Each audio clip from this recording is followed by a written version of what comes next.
Hello, dear friends. Patrick here, doing a number of videos today. I want to do another update on the reason for God with Timothy Keller. We have finished the last chapter that we did was, I believe, chapter 7? Let me just get the chapter number. Sorry for keeping my head down. Yeah, so we finished chapter 7 about the veracity of the Bible, especially the New Testament. It's an excellent, excellent chapter. And we reach a section called intermission, and it's a short little section. And he does some interesting things in the intermission because he's basically saying, okay, so we addressed all these reasons that people use against God, but now what I'd like to do is, in the next section, use reasons for believing in God. And so in between he has this little section called intermission. And I like the analogy he includes in it where he's saying, people that are looking for actual, hard physical evidence for God would be like Macbeth looking for Shakespeare in his attic. And of course, Macbeth is just a fictional character that Shakespeare wrote about. So we're like characters in this story. We're the characters in the story. And we're trying to find the author of the story. Well, the only evidence we're going to have for him is the amount of information about himself that he writes into the story, so to speak. We're not outside of the story like God is. I can't do the analogy justice by just trying to describe it to you. But that's within the intermission. It's a great little section. And then after that, we come to part 2, the reasons for faith. And then chapter 8, the clues for God.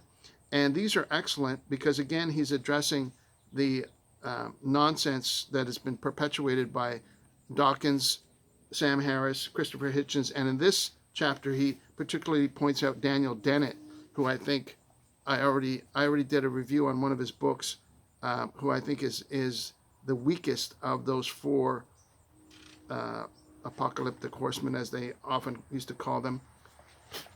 The wasps are really after me today. I guess they don't like me talking about Jesus. Yeah, and the section in this chapter that I really liked, is, I hit him, is the regularity of nature and the clue of beauty. So I've argued this before about the nature being a testimony of God, and he describes it better than I can.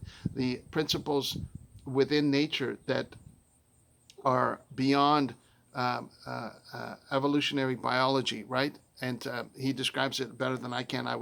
It would take me too long to go through the detail. And also he talks about the beauty of music, the beauty of love, the beauty of feeling at peace with the world, and so on and so forth. All these emotions that you cannot simply say, oh, well, you know what? These are chemical reactions in our brain that helped us survive evolutionary over millions of years, and that's why we have these feelings. It doesn't make any sense. And he goes on to discuss those things in that chapter, which is very good. It's called chapter 8, The Clues of God, he calls it. So maybe I'll try and do a couple of notes in the description of the video that jumped out at me. But for now, I'm just going to leave it because it's really better to have the reader read it themselves. It's too powerful for me to try and put it in my own words. I would only just mess it up. And I'm looking forward to the next chapter, chapter 9, which is entitled The Knowledge of God, where he really starts to dig in about the awareness of God within our own hearts and minds and souls. So that's it for chapter 8, as well as the short intermission. But yeah, if I see anything, some quotes out there, I'll put it in the description of this video. But that brings us up to chapter 9. We're done chapter 8, doing a review of The Reason for God by Timothy Keller. Belief in an Age of Skepticism, the best book I've read in a long, long time. I don't know when I've read a better book besides the Bible. Best book I've read this year for sure. And I'm going to stay... Pardon me. I'll try and edit that out later, but I'm just too damn lazy. Thank you for watching. God bless you. I wish you well. I know that God loves you. I do too.